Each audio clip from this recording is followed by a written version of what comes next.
Hi friends, పొంగలిలోకి ఎప్పుడు పచ్చడినే చేసుకుంటుంటాం. ఇలా రసంతో ఒకసారి డిఫరెంట్గా ట్రై చేయండి.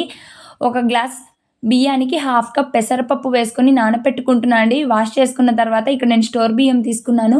ఒక గిన్నెలో కొంచెం చింతపండు, టమోటో ముక్కలు, బాగా పండిన టమోటో ముక్కలు వేసుకొని కొంచెం వాటర్ వేసుకొని రసం అనేది పెట్టుకుంటున్నానండి.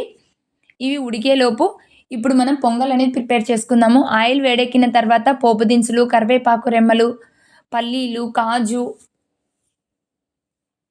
పచ్చిమిరపకాయలు వేసుకొని ఫ్రై చేసుకోండి. మీరు నెయ్యి అయినా యాడ్ చేసుకోవచ్చండి. నెయ్యి వేసుకుంటే ఇంకా కమ్మగా ఉంటుంది పొంగల్ అనేది.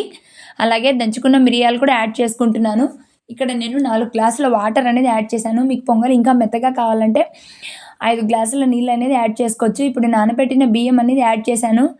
ఇప్పుడు దీనికి తగినంత సాల్ట్ అనేది యాడ్ చేయండి. కొంచెం ఇంగువ కూడా యాడ్ చేసుకుంటున్నాను. మీకు అవసరమైతే యాడ్ చేసుకోండి, లేకుంటే ఇంగువ అనేది స్కిప్ చేసుకోవచ్చు. ఇలా ఒకసారి కలుపుకున్న తర్వాత కుక్కర్ మూత పెట్టేసేయండి. సింపుల్గా పొంగల్ అనేది రెడీ అయిపోతుంది. ఇప్పుడు మిక్సీ జార్లో పచ్చి కొబ్బరి ముక్కలు, వేయించుకున్న పల్లీలు, వేయించుకున్న పచ్చిమిరపకాయలు, సాల్ట్, కొంచెం చింతపండు కూడా యాడ్ చేయండి. కొంచెం బెల్లం కూడా యాడ్ చేసుకుంటున్నాను. కొత్తిమీర, కొంచెం వాటర్ వేసుకొని చట్నీని గ్రైండ్ చేసుకోండి. ఇలా ఒకసారి ట్రై చేయండి. చట్నీ కూడా చాలా టేస్ట్గా ఉంటుంది. పోపు అనేది వేసుకున్నాను.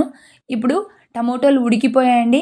చేత్తో అయినా చిదమండి, పప్పు గిత్తో అయినా రామి రసం అనేది ప్రిపేర్ చేసుకోండి.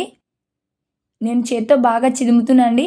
వాటర్ని సపరేట్ చేసుకోండి. దీంట్లో ఉండే సీడ్స్ అనేది పక్కకు పారేయండి. సీడ్స్ అలాగే వేసుకోవద్దండి.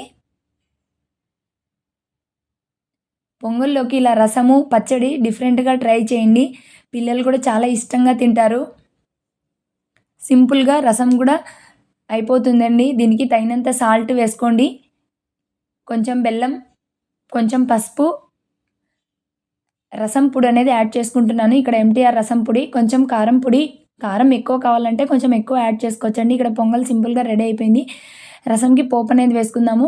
ఇప్పుడు గ్యాస్ మీద పెట్టుకొని ఒక 5 మినిట్స్ అనేది కుక్ చేసుకోండి. రసం సింపుల్గా రెడీ అయిపోతుంది. దీనికి కొత్తిమీర అనేది యాడ్ చేశానండి. ఇలా ఒకసారి డిఫరెంట్గా ట్రై చేయండి. పొంగల్లోకి రసము, పచ్చడి అనేది ఎవరైనా చాలా ఇష్టంగా తింటారండి. ఈ వీడియో నచ్చినట్లయితే లైక్ చేయండి, షేర్ చేయండి, సబ్స్క్రైబ్ చేసుకోండి. Thank you.